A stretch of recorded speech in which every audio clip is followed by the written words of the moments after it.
Llevas mucho tiempo callado, formula la pregunta. Mi pregunta es bastante clara y es, ¿se podría meter en la cárcel a este gobierno? A ver, es decir, ya sé que en la práctica es una quimera porque España está en el puesto 58 del ranking elaborado por el Foro Económico Mundial sobre independencia judicial, justo por detrás de Botsuana. Aquí el Consejo General del Poder Judicial es un órgano político elegido por políticos y cuya misión es velar por los intereses de los políticos. Pero bueno, más allá del caso español, ¿es realmente posible que, como dicen los republicanistas, pueda existir una auténtica independencia judicial que sirva de contrapeso al Ejecutivo? ¿O es una quimera imposible? El gobierno, un gobierno, tal como está, el Estado es una corporación. Y se diseñó como una corporación. De tal forma que los gobernantes, salvo que hagan un crimen, digamos, directo, no son juzgables. Es decir, es como las empresas. El gobernante es irresponsable. Un gobernante puede arruinar, ya sin entrar en cosas de estas, puede arruinar al país económicamente, pero no lo paga de su bolsillo. En el mejor de los casos, lo echan del puesto y ya está, pero no paga de su bolsillo las cosas. Es como una empresa capitalista que está copiada del Estado, o mejor dicho, el Estado conformó a las empresas capitalistas a su imagen y semejanza, ¿no? Como corporación también. El líder, el dirigente de una empresa, salvo que cometa dolo o que lo haga a mala fe, si hace una mala gestión, tampoco se arruina él, arruina la empresa. En todo caso lo despedirán, pero no pierde nada de su bolsillo, ¿no? En ese aspecto es muy difícil que se... Además, quien tendría que prender a estos gobernantes serían otros gobernantes. Y normalmente, entre ellos, normalmente no... Hay una especie de... No de solidaridad, pero también, si yo meto una cárcel esta, me van a meter a mí también. Concepto psicológico, ¿no, Miguel? De que normalmente no es la cuestión penal. Aquí, por lo menos en nuestro entorno. Ahora, la pregunta interesante es la de la justicia. Yo creo que en un sistema actual no. Hay un señor que se llama Maurice Joly, no sé si les sabré alguna vez de él. Se llama El diálogo en el infierno entre Maquiavelo y Montesquieu. No sé si lo conocen. ¿Qué? Un libro pequeño. Sí, negro, sí, es un libro así. Él matiza muy bien. Los sistemas, una de las grandes astucias del Estado moderno, lo que dice él, es hacer funcionario al juez. O sea, el juez forma parte del aparato del Estado, ¿no? ¿Y eso qué quiere decir si el juez es funcionario? Que si me molesta a usted, no, sin castigar, yo te puedo atender y quitarte el caso. O te pueden mover de sitio. No, ahora usted, como hicieron con un jefe en España, que cuando molestaba, no lo castigaron, lo ascendieron y quitaron el caso. ¿Bien? No se hace así normalmente. O te puedo jubilar, como hicieron en Polonia. Simplemente con cambiar la ley de jubilarse a los 70, a los 60, se echó a los jueces todos fuera que le hacían caso, no como son funcionarios, ese es el problema. O le puedo cambiar la planta. Es decir, por eso se crean en muchos países tribunales de excepción, tipo Audiencia Nacional, tipo Fiscalía de Anticorrupción, tipo juzgados de este estilo. ¿Por qué? Porque si hay un problema, le quitan el caso a usted, que es el juez, y se lo dan a un juez ya, digamos, nombrado de otra forma, ¿no? Ya más de confianza. Entonces, al ser funcionarios, te pueden mover. No, ahora te desplazamos a Soria y ya está, con un ascenso. Entonces, es muy difícil una justicia. Además, ¿quién nombra a los jefes de los jueces? El gobierno. Deberían ser los jueces entre ellos mismos, ¿no? Pero no es así. Tampoco es así, porque los jueces entre ellos mismos también tienen bandos y tienen asociaciones, ¿no? Los jueces para la democracia, la asociación de Victoria, lo que sea así. Y entre otras cosas, normalmente no es directo, pero sí que tienen algún vínculo ideológico, partidista con un colectivo. Entonces, ¿cuál es la justicia independiente? La justicia que está fuera del gobierno. Pero claro, los Estados modernos una de las grandes astucias es esto. No puede ser realmente independiente un sistema en el que los jefes, los que deciden los ascensos, los movimientos, cosas así, son nombrados por el poder político, bien por el Congreso, por el Senado, pero al final está de una forma u otra pactado, controlado, una cosa así por el estilo. No. Tiene que ser de justicia de fuera. La justicia tiene que ser, por ejemplo, desde los medios de comunicación si son independientes, desde instituciones sociales o religiosas, desde fuera. De hecho, los jueces en muchas sociedades que querían ser independientes eran hombres santos, en el sentido que quiera llamar, o sabios o hombres santos, o era la que llamaban la justicia del Cadí, del juez musulmán, que era un juez supuestamente, después del fuego también les manipularían o lo que fuera así, pero eran hombres santos, que se jugaban su prestigio y aplicaban la ley desde fuera. Uno de los pasos de la centralización del Estado, de la creación del Estado moderno, fue quitar el juez señorial. Antes el juez era el señor, era el duque, el conde, lo que fuera así. Y eso se quitó todo, esa jurisdicción se quitó y ahora son funcionarios del Estado los que aplican la justicia. Ya. Entonces, claro, independiente no es. Yo, a ver, cuando explico la teoría del Estado, siempre explico que los jueces, los altos jueces, forman parte del aparato del Estado. No es que sean independientes, forman parte del aparato del Estado, por lo menos la alta judicatura. Se vio en Brasil, por ejemplo. Entonces, a mí me gusta mucho estudiar los golpes de Estado, la teoría del golpe de Estado. El golpe de Estado básicamente es una fracción del Estado contra otra. Normalmente el aparato, digamos, político del Estado contra el aparato militar del Estado. Entonces, todos son del Estado.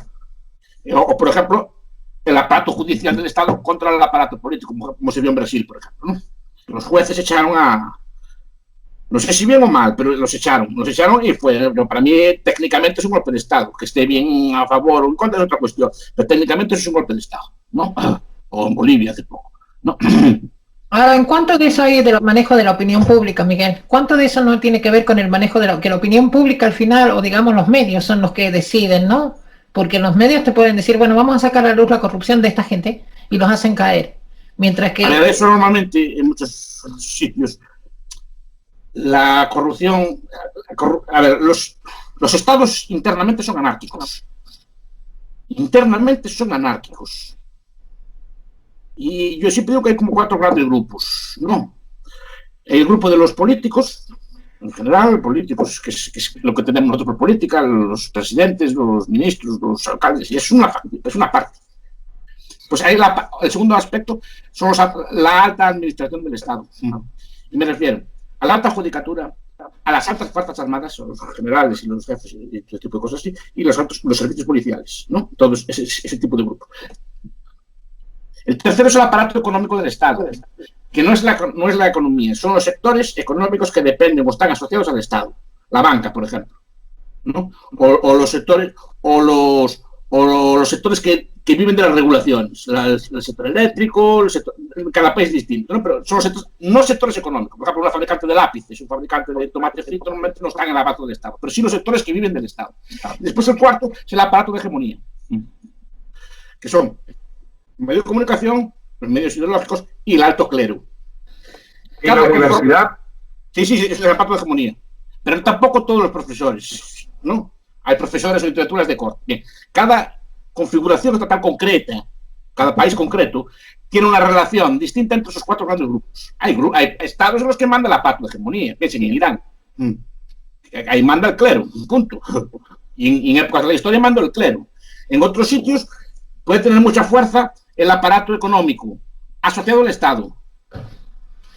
No confundan. Por ejemplo, la banca, por ejemplo, debe ser de los sectores más intervenidos y más próximos al Estado que existe. Yo creo que la banca principal, toda la Reserva Federal, este tipo de cosas, ¿no? O el aparato militar o el aparato político.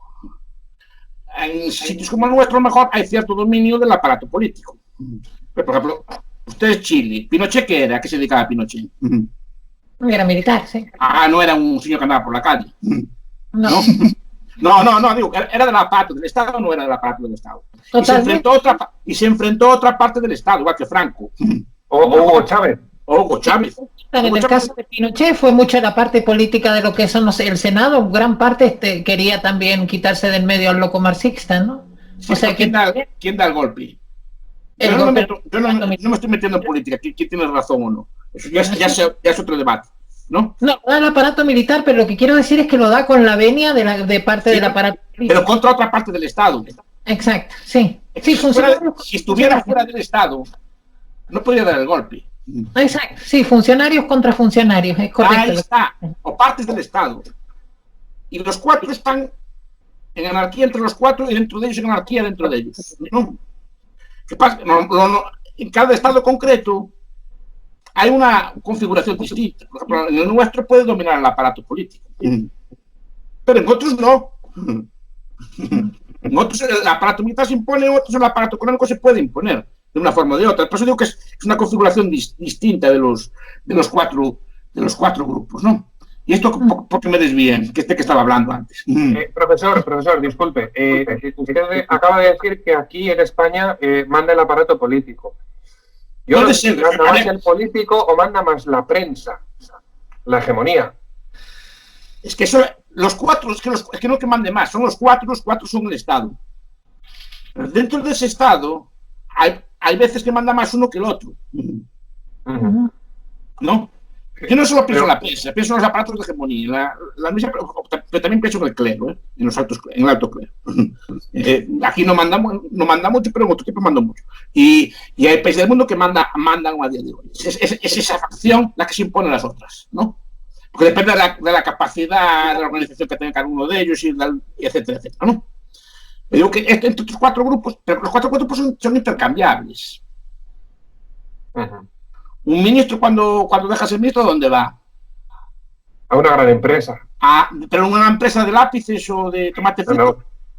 Como Yoshio Nima, que se fue a Petronor, por ejemplo. Se van a grandes empresas asociadas al poder estatal, ¿no? No, a lo mejor hay más, no, pero usted mire Felipe González, está en un consejo de administración de empresas eléctricas, pero no está en una empresa de Mercadona o Inditex o una cosa así, sino que se van a sectores asociados a la regulación o al poder estatal.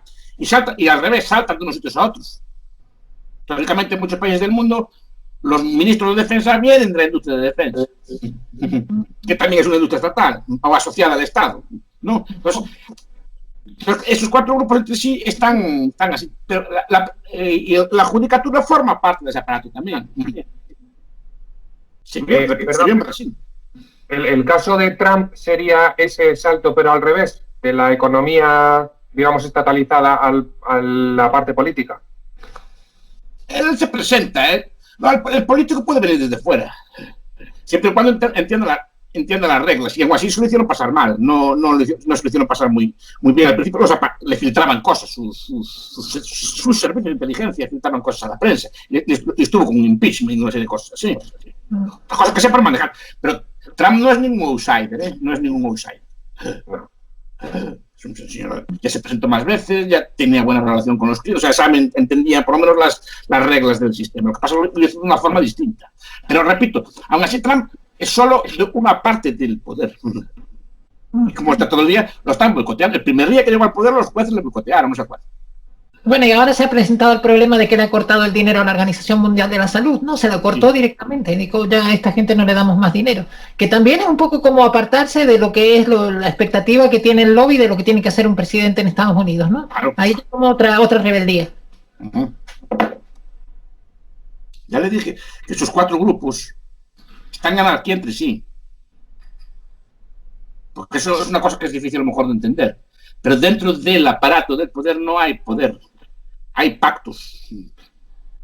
Hay pactos que pueden ser pactos de cuestión ideológica.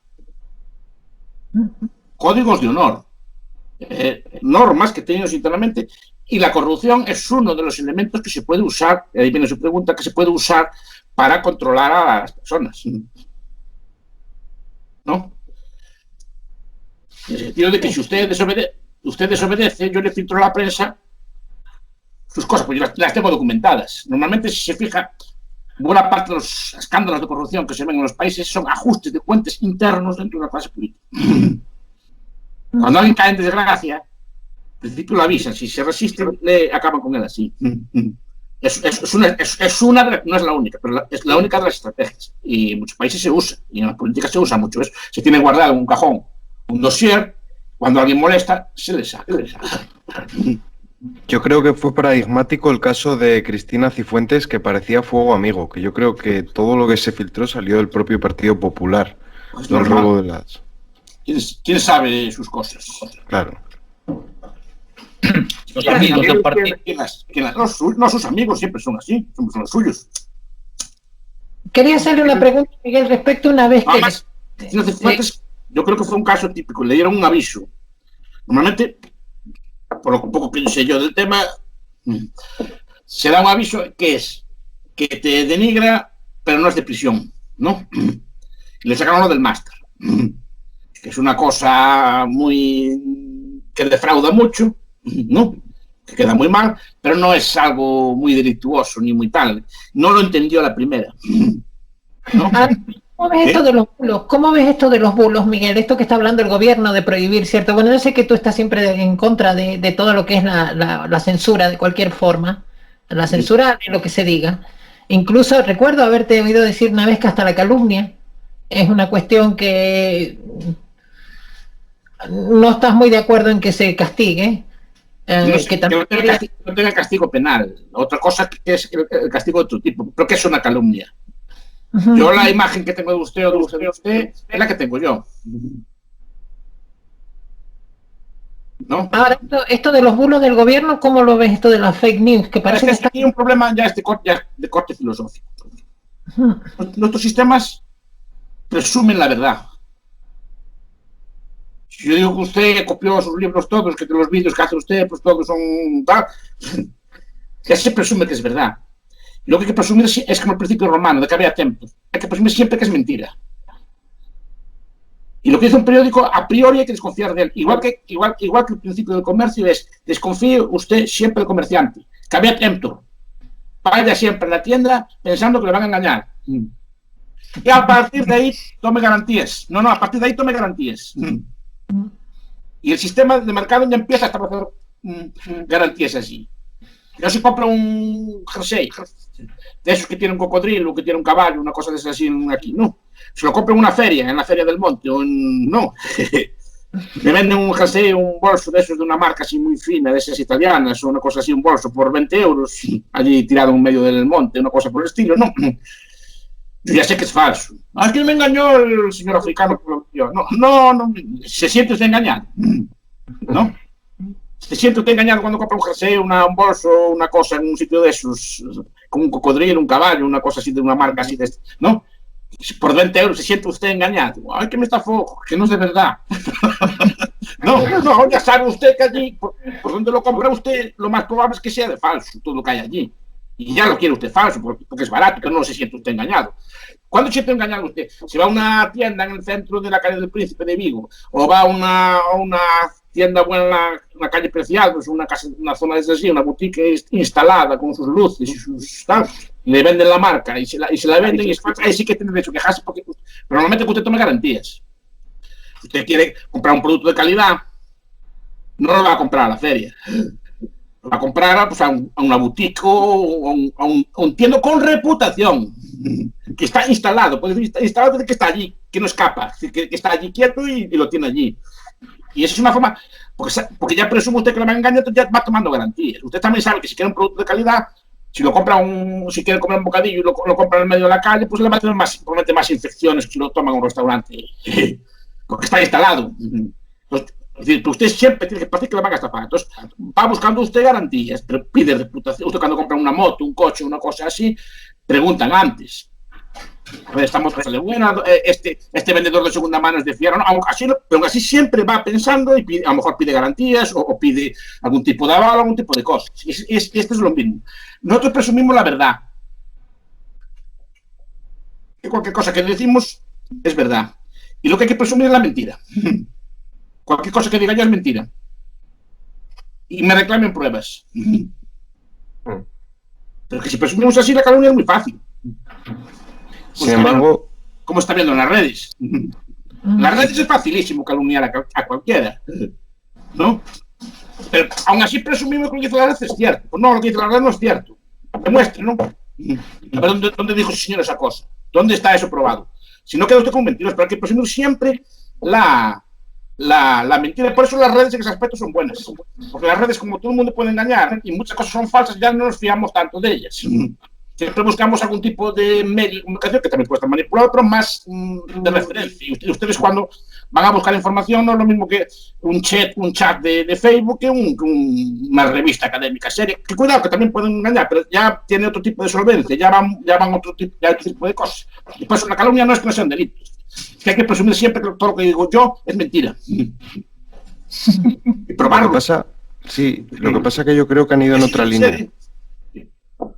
Yo creo que la línea en la que han ido es que, como usted bien mencionaba, que se puede entender a los medios como parte del Estado, y desde luego yo creo que es evidente que los medios de comunicación españoles distan mucho de ser transparentes e imparciales. Yo creo que están bastante en la lógica de lo que interesa, son afines a los intereses del Partido Socialista Obrero Español. Una pregunta, ¿usted puede abrir una radio, una televisión? No, es imposible. Como el gobierno no te da 15 millones de euros, como les ha dado ahora a Mediaset y Mediapro, es complicado. Pero no es 15 millones, no le dan licencia. Entonces yo creo que la línea en la que van no es tanto prevenir las calumnias, sino que se han dado cuenta de que en las redes sociales nosotros no estamos eliminando el monopolio de la información del que disponían, pues es el motivo por el que les interesa perseguir esas supuestas calumnias. Claro, que no quiere. Las redes sociales ahí hicieron mucho daño porque no controlan el monopolio, pero no solo a nivel español. Ustedes pueden bajar redes o información de otros periódicos de otros países. Sin estar localizados física. O yo me marcho, por ejemplo, me marcho a Portugal, monto una. A mí no sería muy difícil, es muy cerca. Entonces, monto una red allí y ya estoy fuera de la. Pero claro, lo que quieren es, digamos, debilitar el papel de las redes. Las redes tienen cosas muy buenas, también tienen cosas muy malas, ¿eh? Por eso a mí no me gusta, porque muchas veces son muy ofensivas, no son muy...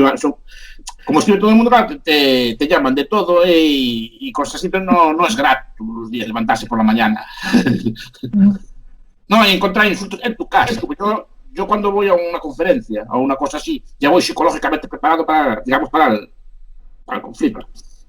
Yo cuando me levanto por la mañana en mi casa, estoy tranquilo, ver allí los insultos y cosas por el estilo, para mí no me es grato. No, pues con canales de YouTube como este y con el que tenía Miguel, por ejemplo, el señor de Logroño, que te caen encima después, no solo la censura, pero te caen encima lo que le dicen los haters, ¿no? ¿Qué has dicho, facho, no sé qué? O sea, te dan con todo. Pero mi principio es que hay que presumir siempre la mentira, no la verdad. Y es la presunción de veracidad, yo creo que es incorrecta. Igual que la presunción de que un comercio me va a vender el producto bueno, o con un negocio se van a fiar de mí. Normalmente en un negocio hay que pedir garantías. Y solo fiarte después de un trato sucesivo y decir que esa persona cumple y que es legal. ¿No? Así hacemos todos, más o menos. Tomamos precauciones antes de comprar y sabemos que si queremos un producto de verdad bueno y tal, lo vamos a comprar a un sitio, no lo vamos a comprar a un mercadillo, ¿no? Quien va al mercadillo ya quiere un producto pues que sea falso porque sea más barato, una cosa así por el estilo, ya quiere otro tipo de cosas. Entonces a eso me refiero, y en las redes lo mismo, hay que presumir la mentira. Te digo que es la calumnia. Yo lo puedo calumniar a todos ustedes me pueden calumniar a mí, gratis. ¿Cómo los busco después? No.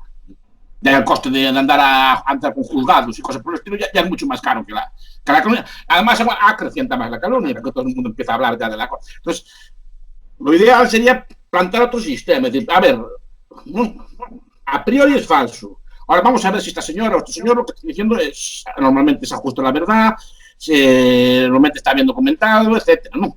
Y desconfiar de cualquier cosa que no tenga algún tipo de garantía. Y ahí se le da la vuelta, a eso me refiero con la calumnia, porque es casi imposible evitar, y además que es una calumnia. ¿Calumnia en qué? ¿Que mis libros son malos? Bueno, pues a lo mejor lo son, no es algo fácil de determinar, ¿no? ¿Que mis argumentos son endebles? Pues puede serlo. ¿Que lo copié? Copiarlo no, pero normalmente las ideas que tengo yo vienen de libros que leí, de cosas por el estilo.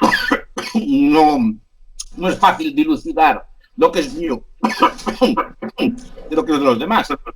Yo no vivo en el vacío, ¿no? Las ideas, algunas cosas las meto yo, pero a lo mejor ya las dejo otro antes, a lo mejor sin saberlo yo también, pero son teorías que vienen de una mezcla de libros en mi cabeza que ahí se revuelven y sale una cosa después, pero que son enteramente originales no lo son casi nunca. A lo mejor la forma en que las digo, o el ejemplo que pongo, o alguna orientación nueva que puedo dar, pero normalmente, claro, sí, está copiado, sí, original de todo no soy. ¿Dónde está la calumnia? Y la calumnia depende mucho también del tono, porque, por ejemplo, puede ser un delito de odio racista el decirle negro a una persona, pero entre ellos se llaman negro, ¿eh? ¿Qué pasa, negro? O maricón, por ejemplo, entre ellos también muchas veces se llaman así. También si le llama a otra persona que no, o sea, depende muchas veces del tono. Y entonces eso, ¿cómo se mide? Yo veo a la gente, por eso digo, yo veo a la gente joven muchas veces, grandísimo hijo de puta, cabrón, cornudo, ven tomar una cerveza con nosotros. Yo lo vi muchas veces en la juventud, ¿no? Entre ellos, mis estudiantes, cabrón, hijo de puta, venga aquí. Si vas a ver la noticia falsa, vas a tener que prohibir también la ficción, ¿no? Porque la ficción... Claro, que es una noticia falsa, ¿no? Claro. Entonces prohibamos a Borges, ¿no? Porque son todo noticias falsas, o a cualquier otro escritor que haya escrito ficción, o a Kafka. Porque tiene que presumir usted que cualquier noticia que venga... A ver, dice que el Trump, y eso no es mucha noticia, pero vamos a ver, que hay noticias que no hay por qué creerlas, ya por la fuente.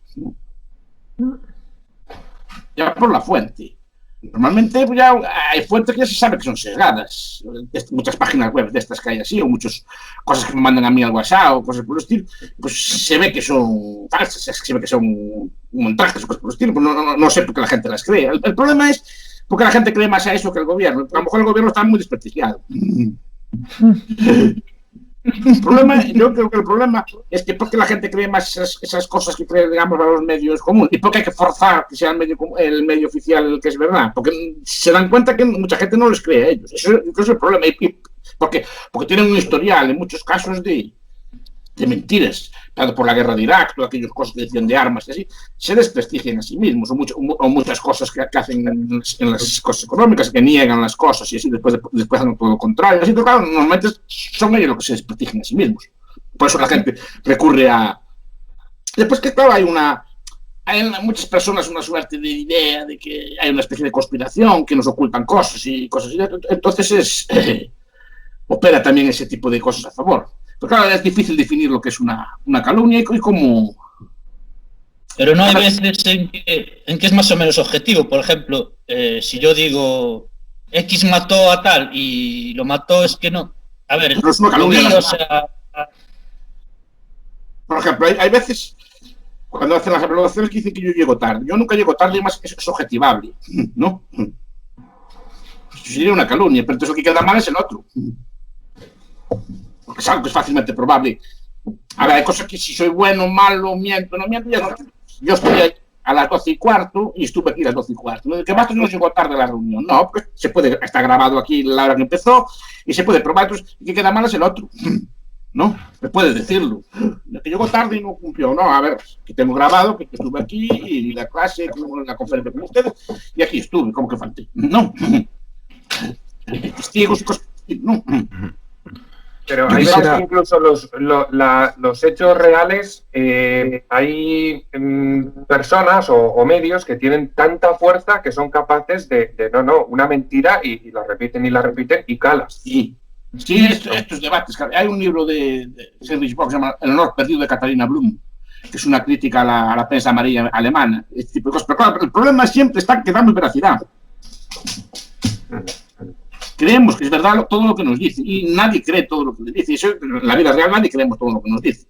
Pero la idea de partida debe ser esa. A ver, ¿quién me lo dice y cómo me lo dice? Y me dicen que los marcianos están conspirando para atacar a España y normalmente no me lo creo, ¿no? De todas formas, profesor, usted antes hablaba de que el socialismo, digamos, es connatural al ser humano, porque igual que a nivel filogenético, también a nivel ontogenético, es decir, a nivel evolutivo, era más natural. Pero en este sentido, pienso que pasa lo mismo con el escepticismo filosófico que usted está proponiendo. Es más natural al ser humano pensar que las cosas son verdad. Porque imagínese usted a un grupo de humanos en la selva hace 100.000 años, escuchan un ruido por la noche, automáticamente piensan que es un león y es preferible un falso positivo que no el pararse a pensar realmente es un león o no lo es y que te pueda comer. Ya, por eso digo que los sistemas modernos, sí que tiene razón usted, tiene toda la lógica pensar así, claro. Después digo que el capitalismo tampoco en ese aspecto es natural. Con lo natural es repartir, que yo entre en mi casa, se metan todos allí, yo darle todo lo que tenga, este tipo de cosas así. No, es uno, digamos, no sé si es evolutivo, eso ya no me meto en esas cosas, ¿no? Pero tiene cierta lógica. Pero estamos en sistemas muy complejos, de división del trabajo. Hablamos con gente que no conocemos de nada y convertimos con gente que no conoce de nada. Si queremos actuar en este sistema, lo normal es cambiar la presunción de veracidad. Pero hay algo de evolutivo en eso, ¿no? Hay algo de evolutivo en el sentido de que necesitamos la comunidad. Cuando éramos cazadores y hunter-gatherers, como dicen, el cazador y el recolector, necesitábamos más la comunidad, que a medida que nos vamos, digamos, creando diferentes medios de producción que nos pueden hacer más individuos, ¿no? Sí, estas cosas son complejas, por eso yo creo que muchas veces son difíciles de explicar, porque como dije yo muchas veces, las ciencias sociales modernas, la economía es contraintuitiva, no es intuitiva. Entonces es muy difícil de aprender, pero claro que hay instintos de este estilo. Estamos viendo. Hay un señor que me gusta mucho, que era así muy de derechas, que se llamaba Le Bon, Gustave Le Bon, la psicología de las masas, ¿no? Que explica muchos fenómenos. Por ejemplo, ven estas cosas de las policías de los balcones, ¿no? Es una mentalidad, la mentalidad del capo del judío que hasta aprendía a delatar a los demás judíos y este tipo de cosas así. Ese tipo de mentalidad existe en el ser humano, y más en situaciones así de confinamiento. Entonces, este tipo de situaciones vienen a la mente, y la psicología de las masas y así, estas hordas de internet que atacan a uno y cosas así, son un fenómeno de psicología de masas. Así como se echan todos a uno, además como en masa, ¿no? Es una cosa así, y debe ser también psicológico, evolutivo, así, porque el ser humano lo tiene. En masa el ser humano se comporta distinto de cuando es individual. Era justo, profesor, esta mi segunda pregunta. Si no estamos entrando en una especie de síndrome de Estocolmo con esto de los aplausos a la policía y con esto de vigilar si el vecino sale o no sale. Sí, claro, pero yo creo que es algo de esto. Además, porque se da una situación de confinamiento. Yo creo que sacan cosas buenas, pero saca lo peor del ser humano, porque está como encarcelado. Buena parte de los fenómenos de violencia se dan lo que llaman Goffman, que es cosas de las instituciones totales, ¿no? Pues los abusos que hay en las escuelas, son de gente que está, o en los cuarteles, o en las prisiones, ese tipo de sitios así que están cerrados o semicerrados. Normalmente, al no poder moverse del sitio, está la gente allí junta y tal, y sujeta reglas y así, tiende pues, a pegar al más débil o a abusar del más débil. Son fenómenos que se dan en muchas instituciones de este estilo, ¿no? A eso me refiero. Y este tipo de cosas, estamos confinados, entonces, claro, te ves allí fastidiado, pues se fastidian los demás también, ¿no? Que no salgan o que no se muevan, o si yo estoy aquí. Entonces, claro, sacan los peores instintos, que son instintos de masa. Y además, porque el ser humano, si es evolutivo también lo otro, también es evolutivo el hecho de que no estemos confinados. El ser humano se crió más o menos en libertad, andando de un sitio para otro, cazando así, no en sitios cerrados, confinados. ¿Sí? No creo que estemos preparados mucho tiempo para este tipo de cosas, porque no creo que saquen instintos buenos de nosotros. Y no es que la gente sea mala, yo creo que es algo también, no sé si es evolutivo, si es aprendido, lo que sea así, porque no sé, sé que se da en todas. Si estudio cualquier experiencia histórica en el pasado, la gente actuaba igual. O sea, no es solo un aprendizaje, este aprendizaje no lo tuvimos nunca. O sea, nunca nos vimos en una situación semejante. Pero ¿por qué saben estas cosas? Pues debe estar algo ahí latente. Igual que también hay instintos buenos, hay instintos latentes de este tipo de controles. Por eso, estas formas de poder y de subordinación deben estar bastante interiorizadas. Si a través de la educación o a través de otro tipo de cosas, pero están bastante interiorizadas. Será del orden de que alguien nos mande, que nos gobierne. Sí. Pero yo creo que es un proceso de cultural, porque el ser humano vivió el 99% de la historia sin poderes de este estilo. O sea, que es algo relativamente aprendido. Y de hecho, por ejemplo, se ve en las conquistas de por ejemplo, de América Latina, los indios estatistas era más fácil de dominar que los indios que no eran estatistas. Porque el indio, por ejemplo, el azteca o el inca, estaba acostumbrado a obedecer al jefe. Entonces, simplemente el toppling, que se llama así en política, el toppling, quitas la cabeza al inca, o le quitas la cabeza al emperador azteca, y pones a otro allí, y el pueblo obedece igual. Porque no sabe muy bien quién le manda, como no conoce tampoco al jefe, ¿no? Antes hablaba de esto, como no conoce tampoco quién es el jefe, a él le mandan y él le obedece. Entonces es muy más fácil dominar una sociedad así que, por ejemplo, los apaches, un tipo de cosas que no tenían jefe, nadie hablaba por los demás, tienes que rendirlos uno a uno. No, y escapaban y te plantaban cara, porque no había uno que dijera, ahora rendís todos, ¿no? Un jefe de todos ellos, ¿no? Entonces no le obedecían y punto, porque solo hablaba por sí mismo, se rendía. Entonces, era más difícil, y fueron históricamente más difíciles de domesticar los pueblos estatistas, son más fáciles de domesticar que los pueblos anarquistas, porque eran más difíciles de conquistar. Creo que allí, en los mapuches también, creo que tenían una cosa así. Mapuches, sí,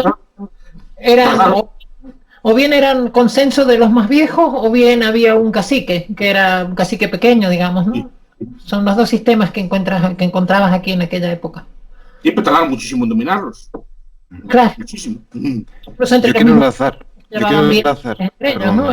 Entre caciques también habían problemas, que a veces los caciques se ponían de parte de la corona o del Estado o de... Sí. De hecho, yo recuerdo haber leído que para dominar a los apaches hubo que crearse un Estado, crearse una especie de Estado, y una vez que tuvieron el Estado cuando fueron capaces de dominar a los apaches. Le montaron una especie de cosa así parecida, y una vez que tuvieron así a aquellos más o menos gobernados, fue cuando acabaron con ellos, porque antes no podían acabar con ellos, porque se dividían. Cuando tú atacabas un pueblo, se dividían en 4, aún era peor. Entonces, claro, son temas muy, muy interesantes. Sí, yo esto lo querría enlazar con el primer tema que tocamos cuando hablamos de refilón de los bizantinos, y las guerrillas han resultado ser muy eficaces, como en el caso de Vietnam, también aquí en España cuando expulsamos a los franceses, y lógicamente es mucho más fácil pues eliminar. Pero con el tema de los ejércitos privados, no la guerrilla, sino los mercenarios, cuando los turcos estaban invadiendo el imperio bizantino y luego llegaron hasta Chipre, cuando asediaron Nicosia y Famagusta, estas ciudades lo que hicieron fue contratar mercenarios del centro de Europa, polacos, etcétera, y muchas veces los otomanos lo que hacían era pagar más a estos mercenarios y cambiaban de bando. Y claro, eso es un problema. ¿Cómo se podría resolver ese problema si tú dependes de un ejército privado? Claro, las guerras son muy eficaces también. Todas las guerras hispanas, por ejemplo, fueron esos mercenarios. Muchas de las guerras en Europa y cosas por el estilo. Por ejemplo, los cartagineses no tenían ejército propio, eran ejércitos de mercenarios. También depende claro, se juega su prestigio. También las guerras de mercenarios son menos cruentas que las guerras porque pelean sin odio, pelean por el dinero. Es un viejo debate. Tampoco nada te garantiza que un ejército estatal sea eficaz o que no se te rinda, una cosa así por el estilo. Es un viejo debate, pero históricamente la guerra fue con profesionales, casi siempre. La guerra moderna de Estados es de la Revolución Francesa.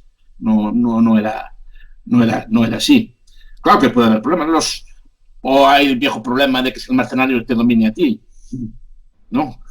Los bizantinos, los venecianos, que siempre tuvieron mercenarios, lo que hacían era tener 3 mercenarios.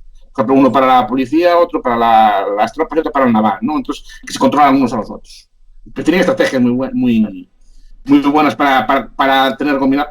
Pero normalmente, que también es una cosa que no se cuenta, entre el mercenario y el rey, por ejemplo, normalmente quien salía perdiendo era el rey. Salía perdiendo el mercenario. Porque el mercenario al final era un profesional de la guerra, pero no conocía las astucias, las dobleces, y así normalmente los mercenarios que estaban acababan estrangulados. Hay un ejemplo en España, el Cid Campeador, ¿no? Que era un señor de la guerra de la época, muy valiente, pero al final el rey lo mareaba y lo expulsaba y le hacía todo tipo de cosas, que al final, porque tenía más maldad que el otro. Y normalmente cuando le quitas el líder al grupo mercenario se desbanda el grupo. Y si el jefe no saben pelear bien, y se sabe muy bien en Italia, ¿no? Y todas esas guerras tiene Conan Doyle una novela, la Compañía Blanca, se llama así, todas las compañías, Compañía Blanca, Compañía Negra, que eran tropas que habían por toda Europa. Claro que puede pasar eso, claro. Pero también nada garantiza lo otro. No, claro, un ejército público también se puede rendir o cambiar de bando. Yo no soy partidario de los mercenarios, tampoco soy especialmente partidario del mercenario. Yo me gustan más los sistemas de milicia. No. Sí, a mí también.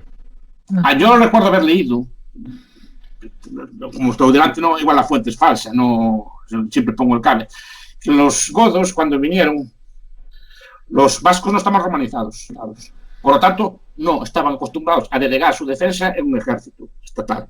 Los vascos se defendían a sí mismos, históricamente, estoy hablando de tiempos muy, muy antiguos. Cuando vinieron los godos, dieron la vuelta y no pasaron por lo que es Euskadi ahora. Porque allí sabían que era el pueblo en armas, no bastaba con derrotar a un ejército, era pelearse con todo, literalmente con todo el mundo. Y eso no hay quien tal. Entonces, normalmente, claro, no delegaban en un aparato a defensa, sino que es un modelo tipo suizo, ¿no? Es el pueblo en armas. También es el pueblo que está armado y no es un ejército, no es lo que llamas un standing army, un ejército permanente, sino que es una cosa. Y nosotros también, claro, si nos vienen a atacar, no sabríamos defender. No tenemos educación para eso, ni sabemos cómo se hace. Entonces, claro, un vasco antiguo sabía que estaba entrenado ya para esas cosas. Escocia también, cuando el muro de Adriano hizo el muro con Escocia, porque a Escocia eran los pictos, ahí no se podía entrar, eran gente completamente guerrera salvaje, ¿no? Que no había forma. Mira. Los romanos no tenían un estado como el actual. Nosotros estamos acostumbrados al estado compacto, ¿no? En el sentido de que es un territorio que lo domina todo el Estado. Los romanos controlaban las ciudades y los cruces.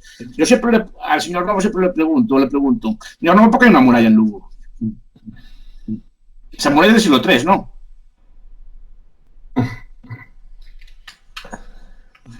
Digo, en Lugo hay una muralla, ¿vale? Sí. Es una muralla romana, pero es del siglo III. En el siglo III, supuestamente, la Galicia Vieja estaba romanizada. La España estaba romanizada. ¿Contra quién era aquella muralla? ¿Contra quién era? Porque los romanos solo dominaban la ciudad de Lugo. Los demás eran los vagaudas, solo el pueblo de allí que se le echaba a los romanos. Eso Collins y otros autores lo explican muy bien. No dominaban el terreno. Y las guerrillas así siempre estaban haciéndole daño. Y tenía que defenderse las ciudades con murallas del pueblo que había por allí, que no lo gobernaban. Gobernaban solo unas zonas concretas. Por eso es que estamos acostumbrados a ese tipo de visión. Bueno, si quieren dejamos este debate para la próxima. Sí, se le... No, pero muchísimas gracias por haber venido, de verdad. Y a ver si cuando acaba la cuarentena. Espero que lo hayan pasado bien. Sí. Lo hemos pasado bien. A mí se me hace corto el tiempo cuando estás tú, Miguel. No, a mí también, llevamos 2 horas, sé que son muchos. Sí, y a mí se me hace corto, otras veces se me hace largo, ¿no? Pero contigo se pasa volando el tiempo. Yo también, no paso, ni fue trabajo, estaba así.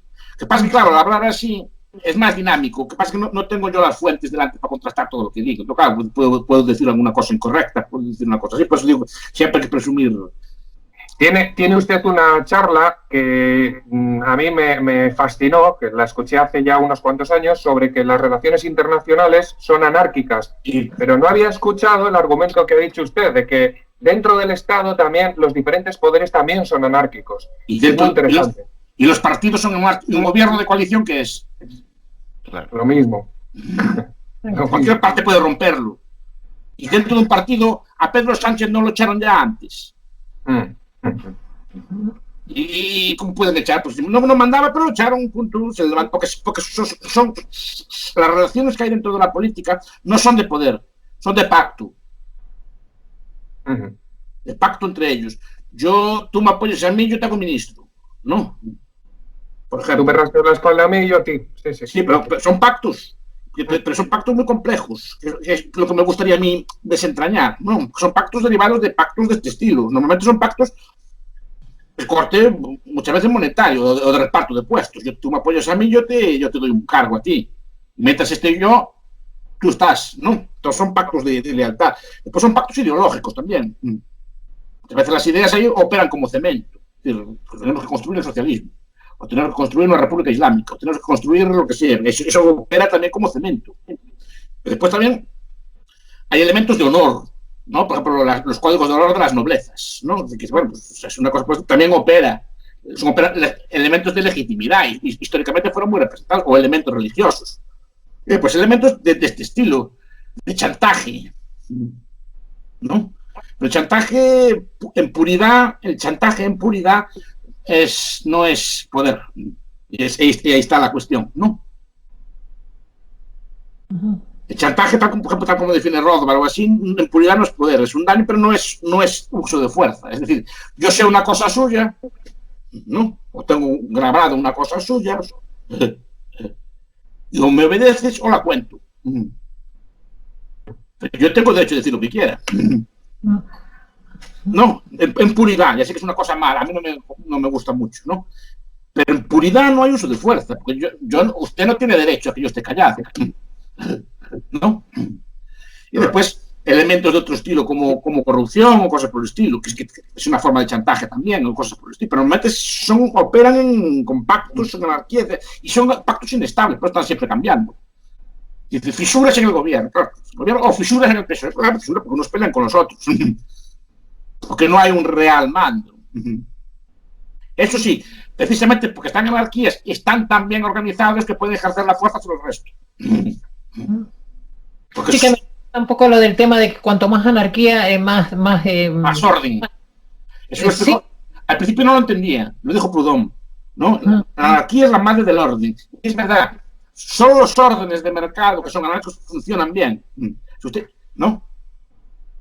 Ese tipo de órdenes, usted tiene aceite, azúcar, todo tipo de cosas en su casa. ¿Quién lo manda? No lo manda nadie, pues llega, allí está, usted lo tiene. Si lo quisiera hacer por mandatos, no sería capaz de tener nada de esto.